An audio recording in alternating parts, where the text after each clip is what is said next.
My father-in-law slapped me at a baby shower and called me defective, not knowing I was 11 weeks pregnant with his grandchild.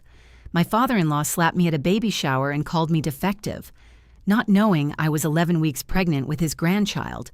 The sound didn't register at first. Not the slap itself, that came later, echoing somewhere behind my ears. But the silence that followed. 23 people stopped moving at the exact same moment. Conversations froze mid-sentence. A plastic fork slipped from someone's hand and hit the hardwood floor loud enough to feel unreal. I stood there holding a paper plate of deviled eggs, my palm trembling, my cheek burning where Richard Hale's hand had just struck me. And inside me, hidden beneath a loose cream-colored dress, was a life no one in that room knew existed. 11 weeks. I remember thinking, absurdly, don't fall. Not because of pride, because 14 months earlier, falling had been how everything ended. Let me go back 20 minutes, because that's all it took for a family to unravel. Daniel and I arrived at his sister Lauren's house on Maple Ridge Lane just after 2 in the afternoon. Early October sunlight spilled through the open front door, carrying the smell of cinnamon candles and overbrewed coffee. Pink and gold streamers hung across the ceiling, twisting gently in the breeze.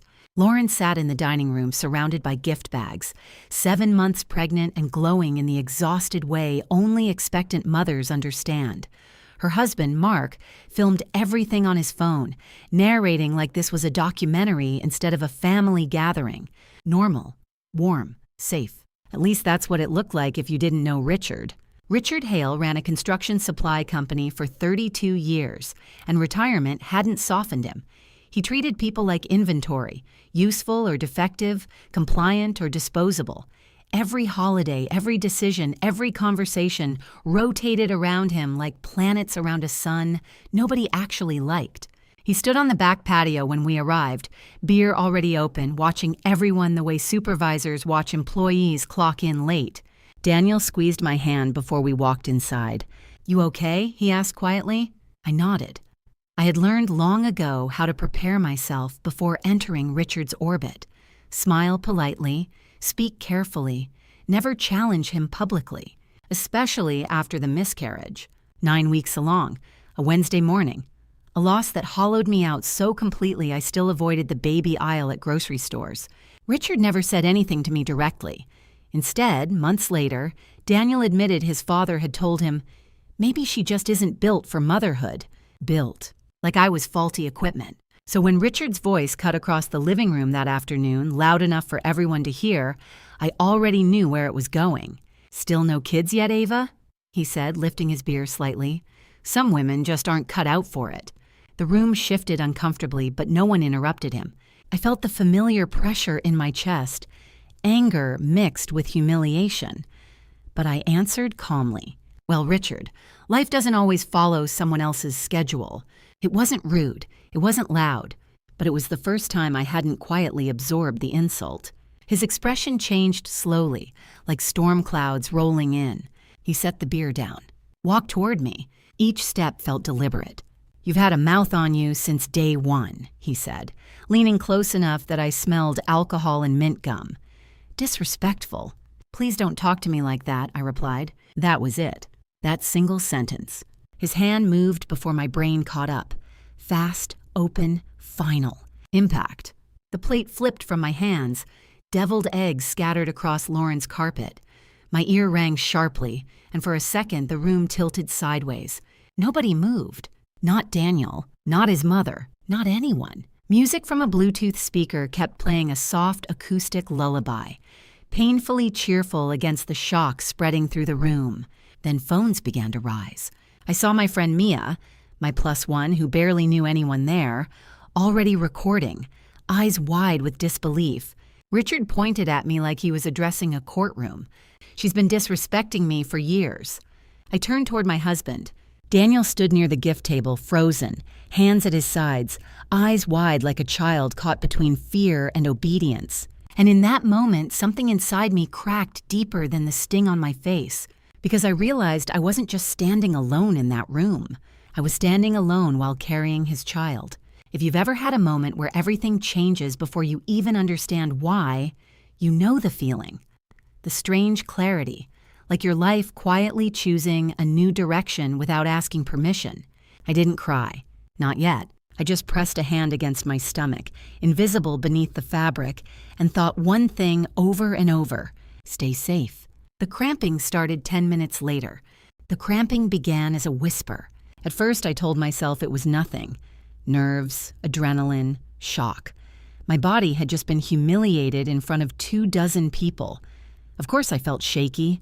Of course my stomach hurt. But then the pressure tightened low in my abdomen, slow and deliberate, like a fist closing from the inside. I knew that feeling. 14 months earlier, it had started exactly the same way. Daniel was still standing in Lauren's living room when I walked past him toward the front door. Conversations had restarted behind me in awkward fragments, voices lowered but curious. Someone laughed too loudly, trying to glue normalcy back together. No one stopped me. No one asked if I was okay. Mia hurried after me, slipping her phone into her purse. "Ava," she whispered, grabbing my elbow once we reached the porch. "We need to go. Now." "I know." My voice sounded calm, almost detached. Shock has a way of making everything feel far away, like watching your own life through glass. Daniel followed a few seconds later. "Ava, wait," he said. "He didn't mean—" I turned so fast he stopped mid-sentence. "Don't," I said quietly. "Just drive." Something in my tone must have reached him, because he didn't argue again. He unlocked the car, and I slid into the passenger seat, pressing both hands against my stomach as another wave of pain rolled through me. The ride to Green Valley Medical Center blurred together. Red lights, passing storefronts, Daniel's knuckles white against the steering wheel. Outside, the world continued normally. People crossed streets. A couple walked a golden retriever. Someone laughed outside a coffee shop. Meanwhile, my heart pounded so hard I could hear it in my ears. About 5 minutes into the drive, I felt warmth. I looked down. A faint pink stain spread across the fabric of my dress. Air left my lungs in a sharp inhale. "No," I whispered. Daniel glanced over. "What?" "Just drive faster." He pressed the accelerator without another question. Memories flooded in whether I wanted them or not. The last pregnancy, the hospital hallway, the doctor's careful voice, the unbearable quiet afterward. I remembered going home with empty hands, folding maternity clothes I never got to wear. I couldn't do that again. Not after finally allowing myself hope. Daniel started talking, words tumbling over each other. He was drinking. You know how Dad gets. He lost his temper. I stared straight ahead. "He hit me," I said. Silence filled the car. "I know," Daniel murmured. "I just mean, he didn't mean it like—" "Finish that sentence," I said softly, "and I will get out of this car and walk the rest of the way." He stopped talking. For the first time since the party, I felt something stronger than fear rising inside me. Anger. Not loud anger, not screaming. The cold, clear kind. We pulled into the emergency entrance 22 minutes after leaving Lauren's house. Daniel ran inside ahead of me, pushing through sliding glass doors while I walked carefully, each step deliberate. Terrified that sudden movement might make things worse. Hospitals always smell the same: antiseptic and exhaustion. At the intake desk, the nurse asked routine questions until I said the words. 11 weeks pregnant, cramping, spotting. Everything changed instantly. A wheelchair appeared. Forms were rushed. Voices softened. I was moved past the waiting room where a child cried over a broken arm and an elderly man coughed into a towel. A nurse named Elena covered me with a warm blanket once I lay on the examination bed. I nearly cried over that blanket alone. It was the first gentle thing that had happened all day. Daniel sat beside me, silent now, his phone buzzing repeatedly in his pocket. I could see the screen light up again and again. Dad, Mom, Lauren, Dad again. He didn't answer at first. The cramping tightened. A monitor beeped steadily beside me as the ultrasound technician prepared the machine. The room dimmed, blue light filling the space. "Try to relax," she said kindly. "Relax." I almost laughed. Cold gel touched my skin, and seconds stretched into eternity as she moved the wand slowly across my abdomen, her expression carefully neutral. I watched her face instead of the screen, searching, waiting, praying. Finally, a rapid rhythmic sound filled the room. Strong, fast, alive. "That," she said gently, "is your baby's heartbeat." My chest collapsed with relief so sudden it hurt. Tears slid silently into my hairline. The baby was still there, still fighting. But as relief settled in, another realization followed close behind. Heavier, harder to ignore. My father-in-law had hit me. My husband had watched. And nothing about my life was going back to normal after tonight. The baby's heartbeat echoed in my ears long after the ultrasound machine went silent. Fast, steady, defiant. I lay there staring at the ceiling tiles, counting the tiny cracks between them because it was easier than thinking, while relief slowly gave way to exhaustion. My body felt heavy, like adrenaline had finally drained out and left nothing behind. Dr. Melissa Grant entered a few minutes later, tablet in hand, her expression calm but serious. "The heartbeat looks strong," she said, "but you're experiencing a threatened miscarriage. That means strict rest for at least 48 hours. No stress, no lifting, and absolutely no emotional strain." No stress. I almost smiled at the impossibility of it. She explained follow-up appointments, warning signs, medications. I nodded through all of it, absorbing only the parts that mattered. The baby was alive, but fragile. Daniel sat beside the bed, elbows on his knees, staring at the floor. He hadn't touched me once. His phone buzzed again, and again. Finally, he stood. "I'm going to step into the hallway for a second," he said quietly. I didn't answer. The curtain separating my bed from the hallway was thin, decorative more than private. Hospital sounds drifted through easily, rolling carts, distant announcements, muffled conversations. And then I heard Daniel's voice. "Dad, calm down." A pause. I couldn't hear Richard clearly, only the sharp rhythm of his shouting through the phone speaker. "She's fine," Daniel said quickly. "We're at the hospital, but she'll be fine." My stomach tightened. "Not what you did was wrong. Not you hit my wife. Just, she'll be fine." I stared at the ceiling, something cold spreading through my chest. Daniel paced slowly outside the curtain. "No, Dad, nobody called the police." No, she didn't overreact." Another pause. His voice dropped lower. "I know she talked back, but..." The words hit harder than the slap. Talked back. Like I was a child being disciplined instead of a woman assaulted. I turned my head toward the curtain, unable to stop listening. "Yes, I understand," Daniel said. "We'll figure it out." I pressed my lips together, fighting the sudden urge to cry. When he returned a minute later, his expression carried forced calm. The same look he wore after every argument involving his father. Carefully neutral. Conflict managed, not resolved. "He just wants everyone to cool off," Daniel said. I blinked slowly. Cool off? He didn't mean for things to go that far. There it was again. Excuses wrapped in softer language. I shifted carefully on the bed. "Daniel, he hit me." "I know," he said quickly. "I know. I just think if we all talk tomorrow." Cramping interrupted him, sharp enough to steal my breath. A nurse adjusted the monitor while Daniel fell silent, guilt flickering across his face. For a moment, neither of us spoke. The truth settled between us quietly but heavily. This wasn't just about Richard anymore. It was about whether my husband could see what had actually happened. Hours passed slowly. The ER lights dimmed as evening deepened outside. Nurses changed shifts. The hallway grew quieter. I stared at a framed painting across the room, a small sailboat floating on perfectly calm water. Unrealistically peaceful. My mind replayed the party in fragments. Richard's hand rising, the shock on Mia's face, the way nobody stepped forward. Daniel standing still. I began questioning myself, the way women often do when something terrible happens. Maybe I should have ignored him. Maybe I shouldn't have answered back. Maybe if I'd just smiled. The thoughts lasted about 40 minutes. Then I remembered the word he used, defective, and something inside me hardened. I placed my hand gently over my stomach. "I'm not overreacting," I whispered to myself. At 10:47 p.m., my phone vibrated on the bedside table. A message from Mia.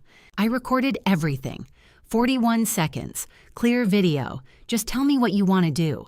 I stared at the screen for a long time. 41 seconds. Proof. Not opinions, not family versions of events, not stories rewritten over dinner tables. Truth. Across the room, Daniel's phone lit up again. Richard calling once more. He declined it this time. But instead of relief, I felt something else rising. A realization. This wasn't going to end with apologies and awkward holidays. Richard Hale had crossed a line that couldn't be erased, and whether Daniel understood it yet or not, everything about our marriage was about to be tested. I didn't sleep that night. Hospitals exist outside of time. Lights never fully turn off, footsteps never completely stop, and every sound feels louder when your life is quietly rearranging itself.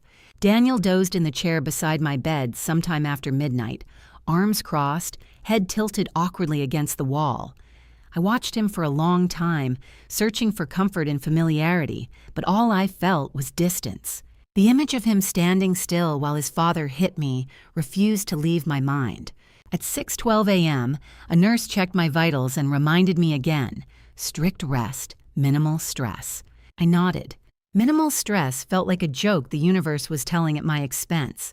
By 9 o'clock Sunday morning, I was discharged with instructions, medication, and a folder full of warnings. Daniel drove us home in silence. The car smelled faintly of hospital sanitizer and cold coffee. Outside, autumn had settled in overnight. Leaves gathered along the curb of our street on Cedar Hollow Drive, ordinary and peaceful, completely disconnected from the storm unfolding inside my life.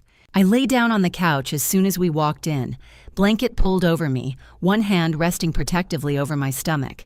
Daniel hovered nearby, unsure what to do. "I'll make tea," he said finally. I nodded again. Neither of us mentioned his father. My phone rang just after 9. Lauren. For a moment, relief flickered through me. Maybe she was calling to check on me. Maybe someone in that family understood how serious this had been.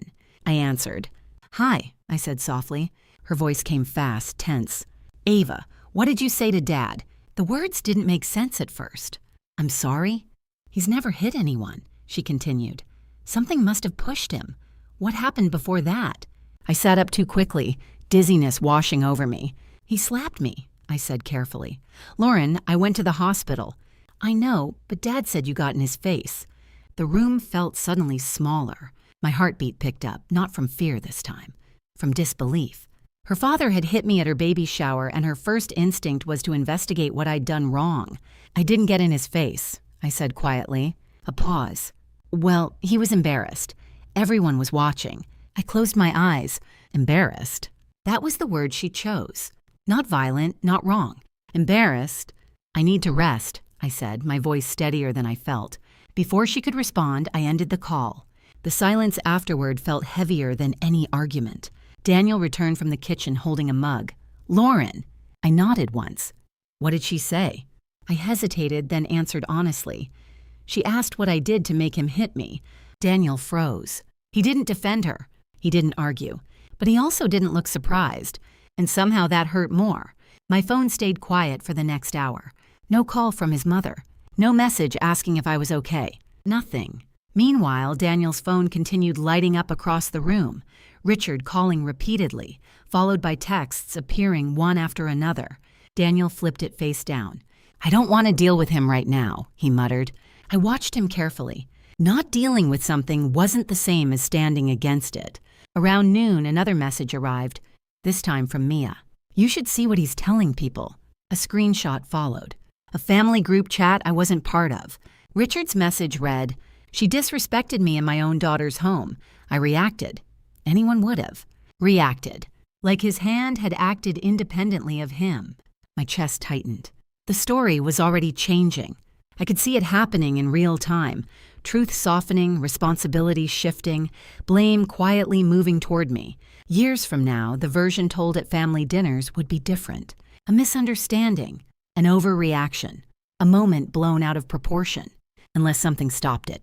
I stared at Mia's earlier message again. 41 seconds, clear video. Proof sitting in my pocket. For the first time since the slap, fear began transforming into something sharper. Clarity.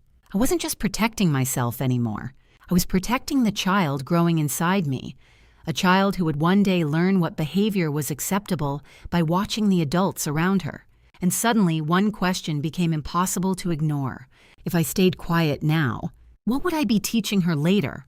By Sunday evening, the story no longer belonged to me. It was moving through the family faster than I could keep up, reshaped with every retelling.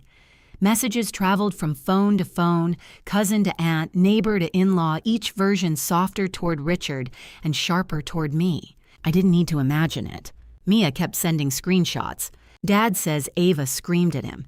He says she stepped toward him first. He says everyone's exaggerating.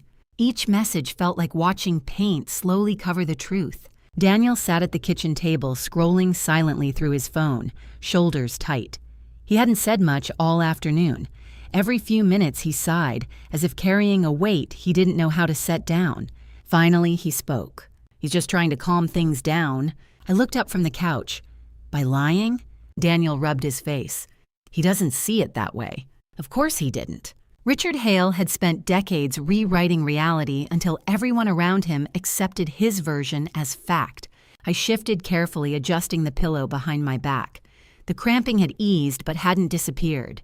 Every small ache reminded me how fragile everything still was. Your dad hit me, I said quietly. I know. But you keep explaining him instead of saying that. Daniel didn't answer. The silence stretched until his phone buzzed again. This time he read the message out loud without meaning to. I want my $38,500 back. 60 days. Don't test me. The air left my lungs slowly. The house payment. The money Richard had gifted us 3 years earlier when we were short on the down payment. A gift, at least legally. Emotionally, it had always been a leash. Daniel stared at the screen like it might change if he waited long enough. He can't do that, I said. He will, Daniel murmured. You don't know him like I do. I sat up straighter, despite the doctor's orders. No, I said firmly. I know tax law. He filed it as a gift. That means he can't demand it back. Daniel looked torn between relief and fear. He'll make our lives miserable, he whispered. The words hung in the air, and suddenly I understood something clearly. This wasn't about money. It was about control. Richard wasn't asking for repayment. He was reminding Daniel who he believed still owned him. My phone buzzed again. Mia, you need to watch the video. I hesitated before opening it. The recording began shakily, angled from across the living room. Laughter filled the background at first. Then Richard's voice, loud, dismissive. Some women just aren't cut out for it. I watched myself standing there, calm, unaware of what was about to happen. Then his hand moved. Even knowing it was coming didn't soften the impact. The sound cracked through the speakers. My body jerked sideways. The plate fell. Gasps filled the room. And Daniel, my husband, stood completely still. I stopped the video halfway through, hands trembling. Seeing it felt different from remembering it. Memory leaves room for doubt. Video doesn't. For a long time, neither Daniel nor I spoke. Finally, he whispered, I didn't realize it looked like that. I swallowed hard. That's because you've spent your whole life learning not to see it. He lowered his head. The room felt unbearably quiet, broken only by the hum of the refrigerator. Sometimes when people listen to stories like this, they think the turning point is a dramatic moment. Shouting, doors slamming, ultimatums. But real turning points are quieter. They happen when someone finally sees something clearly for the first time. If you've ever had a moment where truth suddenly feels impossible to ignore, you know exactly what I mean. Daniel watched the paused frame on my phone, his father frozen mid-swing, and something in his expression shifted. Fear, yes, but also recognition. Outside, evening light faded through the windows, casting long shadows across the floor. Inside, the illusion our family had lived under for years began to crack. And for the first time since the baby shower, I realized something important. Richard wasn't the only person who had to make a choice now. Daniel did too. Monday morning arrived quietly, almost politely, as if the world had decided not to acknowledge the chaos unfolding inside our home. Sunlight slipped through the kitchen blinds while I sat at the table with a glass of water and a list of discharge instructions from the hospital. Bed rest. Avoid stress. The words felt unrealistic, but I followed them anyway, moving slowly, carefully, protecting every small movement. Daniel hadn't gone to work. He paced instead, back and forth between the living room and kitchen, phone in hand, reading messages he didn't answer.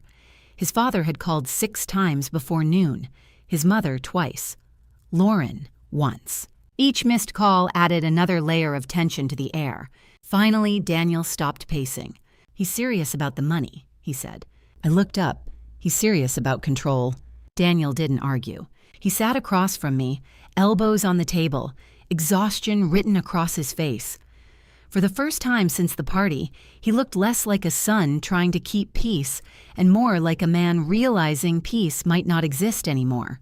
I grew up like this, he said quietly. You don't understand how hard it is to just go against him. I softened slightly. I knew this wasn't easy for him. Richard hadn't become powerful overnight. He'd built authority slowly, shaping everyone around him to avoid conflict. But I can't raise a child inside that, I said. The words landed heavier than I expected. Daniel's eyes lifted toward mine. A child. We still hadn't talked about the pregnancy directly since the hospital. I took a slow breath. There's something I need to tell you, I said. His expression shifted immediately, concern replacing tension. What is it? Is something wrong? No, I said softly. Something's right. I placed his hand gently over mine. I'm 11 weeks pregnant. The room went completely still. For a moment, Daniel didn't react at all, like his brain needed extra time to catch up. Then realization hit. His eyes widened. You're serious? I nodded. Emotion flooded his face all at once. Shock, joy, fear, guilt, each fighting for space. That night, he whispered, when he... Yes. He pulled his hand back slowly, pressing it against his forehead. Oh my God. Silence filled the kitchen again, but this time it felt different. Heavier, more real. You were carrying our baby, he said quietly, and I just stood there. I didn't answer. I didn't need to. The truth was already sitting between us. Daniel stood abruptly and walked toward the window, breathing unevenly. I could see something breaking open inside him, years of excuses colliding with a reality he couldn't soften anymore. I thought if I kept everyone calm, things would settle, he said. That's what I've always done. That worked when it was just you, I replied gently. It doesn't work anymore. He turned back toward me. What are you asking me to do? The question mattered more than anything else that had happened so far. I chose my words carefully. I'm not asking you to fight him, I said. I'm asking you to choose us. Daniel stared at me, not defensive, not angry, just scared. I don't know how, he admitted, and for the first time I believed him, because standing up to Richard wasn't just confrontation, it meant rewriting everything Daniel had been taught about loyalty, family, and obedience since childhood. My phone buzzed on the table, a new message from an unknown number. I opened it cautiously. You've caused enough drama. Apologize and we can all move on. No name attached. But I knew exactly who it came from. I set the phone down slowly. They want this to disappear, I said. Daniel followed my gaze. What are you going to do? I thought about the video saved on my phone, about the hospital bracelet still sitting on the counter, about the child growing inside me, and suddenly the answer felt simple. I'm done being quiet. The words surprised even me. Daniel watched me carefully, searching my face. What does that mean? I met his eyes steadily. It means your father doesn't get to decide what happens next. Outside, a car passed slowly down the street, ordinary life continuing as always. Inside our kitchen, though, a boundary had finally been drawn. And once a line like that exists, someone always has to decide whether to cross it. Tuesday morning, I woke before Daniel. For the first time since the baby shower, my thoughts felt clear. Not calm. Calm was still far away, but focused. The fear that had wrapped around me for days had slowly transformed into something steadier. Purpose. I lay still for a moment, one hand resting over my stomach, feeling the quiet reassurance of simply being okay. No cramping overnight, no spotting, just exhaustion and the strange awareness that my life had divided cleanly into before and after. Before the slap, after the slap. Daniel slept on the couch, one arm hanging off the edge, phone still in his hand. Missed calls filled the screen when it lit briefly. Richard's name repeated so many times it barely looked real anymore. I moved carefully, following the doctor's instructions, and made tea while the house remained silent. Then I opened my laptop. The police department website loaded slowly, each second giving me another chance to change my mind. I didn't. Instead, I searched assault laws, Tennessee. The information was frustratingly ordinary. An open-hand strike without visible injury often resulted in little more than a misdemeanor. Cases depended on witnesses, statements, interpretation, translation. Families like ours buried incidents like this every day, unless there was proof. My phone sat beside the keyboard. 41 seconds of undeniable reality. I watched the video again, forcing myself not to look away this time. Richard's shoulders squared, his arm lifted, the impact clear, the room gasping. No ambiguity. When Daniel woke, I was already dressed. Not fully, just comfortable clothes and flat shoes, but ready. "Where are you going?" he asked, voice rough with sleep. "I need to run an errand." His expression tightened instantly. "Ava, you're supposed to be resting." "I am," I said gently, "but this matters." He noticed my purse, the determined way I stood, and understanding dawned slowly. "You're not." "I am." Daniel sat up fully. "If you do this, there's no going back." I met his eyes. "There already isn't." The drive to the Clarksville Police Department felt surreal. Morning traffic moved normally around me. Commuters heading to work, parents dropping kids at school, while my hands gripped the steering wheel tighter than usual. I wasn't shaking. That surprised me most. Inside, the building smelled faintly of coffee and old paper. A young officer at the front desk looked up as I approached. "How can I help you?" I swallowed once. "I need to file a report." 20 minutes later, I sat across from Officer Daniel Ruiz in a small interview room. He listened without interrupting while I described the baby shower, the insult, the slap. He didn't rush me, didn't minimize it. When I finished, he nodded slowly. "Do you have any evidence?" I handed him the USB drive Mia helped me prepare that morning. "Yes." He watched the video carefully, expression neutral but attentive. When it ended, he exhaled quietly. "That's clear," he said. Relief washed through me. Not triumph, just validation. Someone outside the family had seen it and called it what it was. He typed for several minutes before turning the screen slightly toward me. "Your report is officially filed," he said. "That means there's now a record of the incident." A record. Something permanent. Something Richard couldn't rewrite. I signed the statement with a steady hand. Walking back to my car afterward, sunlight felt brighter than it had in days. Not because everything was fixed, nothing was fixed, but because I had done something instead of waiting for things to happen to me. My phone rang as I started the engine. "Daniel, are you okay?" he asked immediately. "Yes." A pause. "Did you do it?" I did. Silence stretched between us, heavy but not angry. Finally, he said quietly, "He's going to lose his mind." I looked through the windshield at the road ahead. "Maybe," I said, "but for once, that's not my responsibility." When I arrived home, a new message waited on my phone. From Richard. "You've made a huge mistake." I stared at the words for a long moment. A week ago, that message would have terrified me. Now, it only confirmed something I finally understood. For years, his power had depended on silence, and I had just taken that away. Richard didn't call. That surprised me more than his angry message. For years, confrontation had been his weapon of choice. Loud phone calls, long lectures, relentless pressure, until everyone around him folded just to make the noise stop. Silence wasn't his style, which meant something else was happening. By the time I walked into the house, Daniel was already waiting in the kitchen, arms crossed, tension written across his face. "He knows," he said immediately. I assumed he would. "My mom called," Daniel continued. "She said Dad is furious. He thinks you're trying to destroy the family." The words landed without the impact they once would have had. "I didn't destroy anything," I said calmly. "I documented what happened." Daniel ran a hand through his hair. "He says you embarrassed him." I let out a quiet breath. The pattern was so predictable it almost felt rehearsed. Harm someone, then focus on humiliation instead of responsibility. Daniel watched me carefully, searching for anger or regret. "What happens now?" he asked. I set my purse down slowly and sat at the table. "Now," I said, "we decide what kind of family we're going to be." He frowned slightly. "What does that mean?" It meant everything. For days, I had focused on Richard, his behavior, his threats, his control.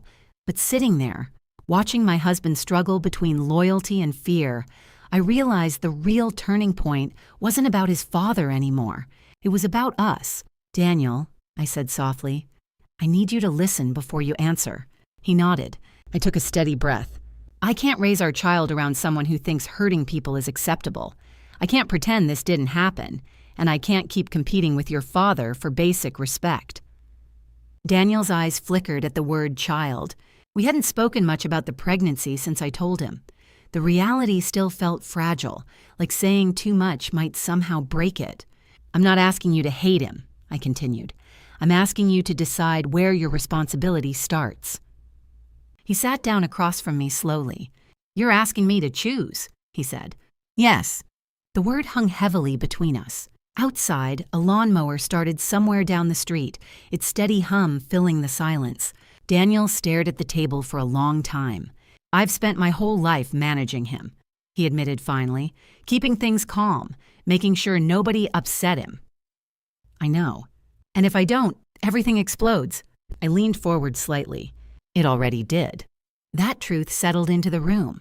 Daniel's phone buzzed again. He didn't look at it this time. Instead, he said quietly, he helped us buy this house. And he's used that to control you ever since, I replied gently. Daniel didn't deny it. Another long silence passed. Then he asked the question I'd been waiting for. What happens if I can't fix this? I felt my chest tighten, but my voice stayed steady. Then I fix it, I said, for me and the baby. His head lifted sharply. You'd leave? I didn't answer immediately. I didn't want it to sound like a threat because it wasn't. It was reality. I would protect my child, I said softly, even if that meant doing it alone. Daniel's face changed then, fear giving way to something deeper, understanding. For the first time, he wasn't reacting as a son trying to keep peace. He was thinking as a father. He stood suddenly, pacing once across the kitchen before stopping near the counter. His breathing grew uneven, like someone wrestling with something old and painful. I always told myself he wasn't that bad, he said, that everyone exaggerates. I said nothing, because realization only works when it comes from within. Daniel picked up his phone. Richard's name flashed across the screen again. The call rang, and rang. Daniel stared at it, jaw tight. Then, slowly, he answered and pressed the speaker button. My heart began to race, because I knew before a single word was spoken that whatever happened next would change everything. Richard's voice exploded through the speaker before Daniel could say a word. Finally, he snapped. Your mother's been worried sick. When are we ending this nonsense? The sound of his voice filled the kitchen like a storm rolling in. Loud, confident, completely certain he was still in control. Daniel didn't respond immediately. I watched his face carefully. His shoulders were tense, but something new sat behind his expression now. Not fear, resolve. Dad, he said evenly, you need to listen. Richard scoffed. No, you need to listen. Your wife has gone too far. Police reports? Are you kidding me? She embarrassed this family over a misunderstanding. A misunderstanding. The word made my stomach twist. Daniel inhaled slowly. She didn't misunderstand anything. You hit her. A short silence followed. The first crack in Richard's confidence. I barely touched her, he replied quickly. She was disrespectful. I reacted. The same word again. Reacted. Daniel's jaw tightened. She went to the hospital. That's dramatic nonsense, Richard snapped. She always makes things bigger than they are. I felt heat rise in my chest, but I stayed silent. This conversation belonged to Daniel now. He closed his eyes briefly before speaking again. She's pregnant. The kitchen went completely still. Even the distant lawnmower outside seemed to fade away. 2 seconds passed. 3. Then Richard said flatly, What? Ava is 11 weeks pregnant, Daniel continued. You hit a pregnant woman. Another pause. Longer this time. I waited for shock, concern, even guilt. Instead, Richard exhaled sharply. Well, how was I supposed to know that? The words landed harder than the slap ever had. Not is she okay? Not is the baby okay? Just inconvenience. Daniel's face changed instantly. Disappointment replacing the last fragile hope he'd been holding on to. That's your answer? He asked quietly. Richard's voice grew louder, defensive. You're choosing her over your own blood after everything I've done for you? I helped you buy that house. I've supported you your whole life. There it was, the transaction. Love turned into debt. Daniel looked down at the table, then back up. something finally settling inside him. "My child is your blood," he said calmly, "and you put your hands on her mother." Richard scoffed again. "You're overreacting. Families argue, people lose their tempers."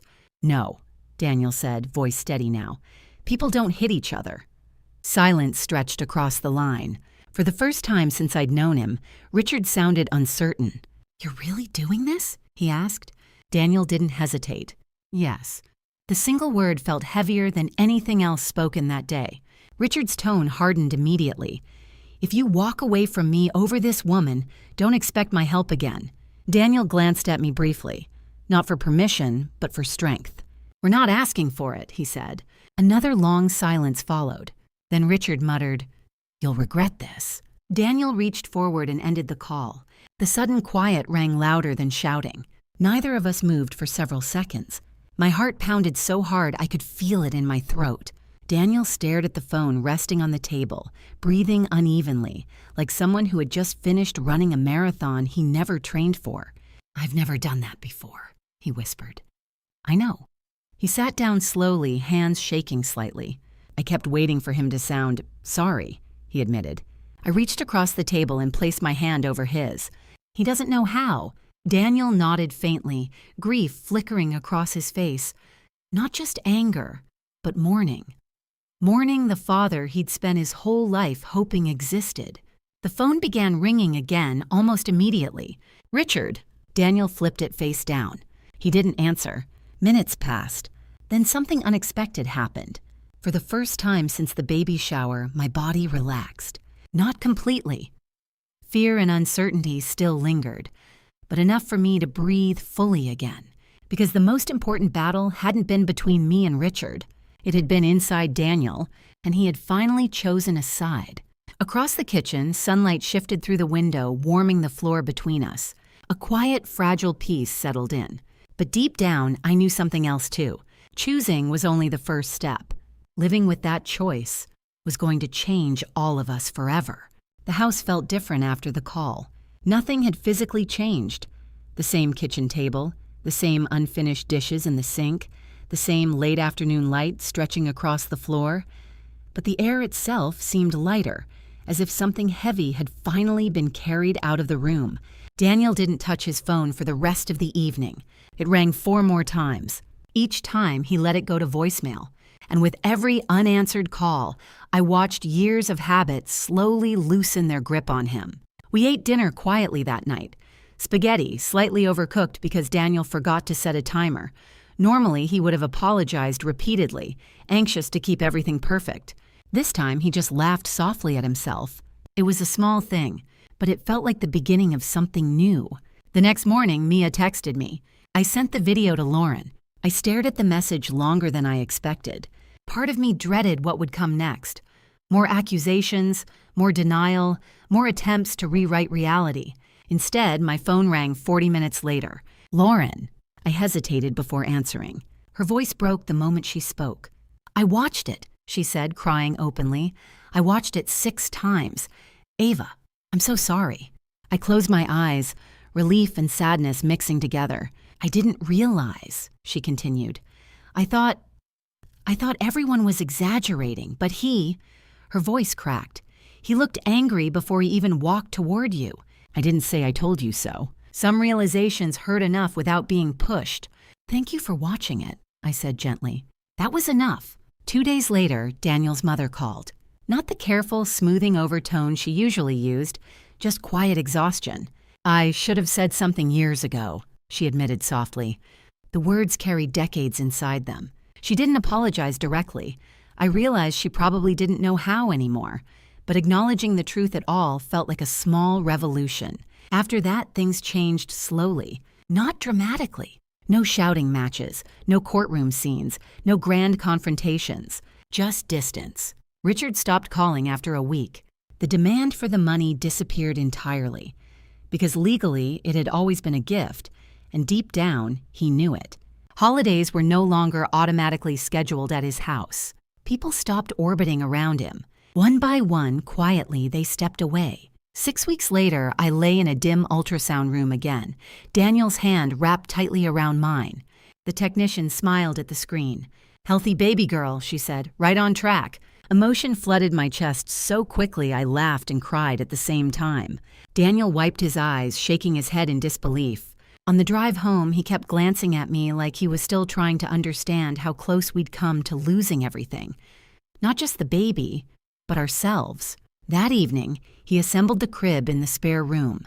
It took 4 hours, 2 online tutorials, and language creative enough that I had to hide my smile from the doorway. I sat on the couch, one hand resting over my stomach, listening to tools clatter and Daniel mutter determinedly under his breath. For the first time in months, the sound of our home felt safe. Not silent, not tense, just real. Sometimes people expect justice to look loud, dramatic speeches, perfect revenge, someone losing publicly. But that isn't always how it happens. Sometimes justice is quieter. Sometimes it's a man choosing to break a cycle he was raised inside. Sometimes it's a woman deciding her child will grow up learning that respect is not negotiable. And sometimes the loudest consequence a person faces is simply being left alone with the truth of who they showed themselves to be. Last week, Daniel finished tightening the final screw on the crib and stepped back, proud despite its slightly crooked corner. I walked over, placing his hand on my stomach as our daughter kicked. He laughed, surprised, overwhelmed, present. And in that moment, I realized something important. The slap didn't destroy our family. Silence almost did. If there's one thing this experience taught me, it's that the moments we choose to speak, even when our voices shake, are the moments that quietly change everything. And sometimes, the strongest person in the room isn't the loudest one. It's the one who finally refuses to stay quiet.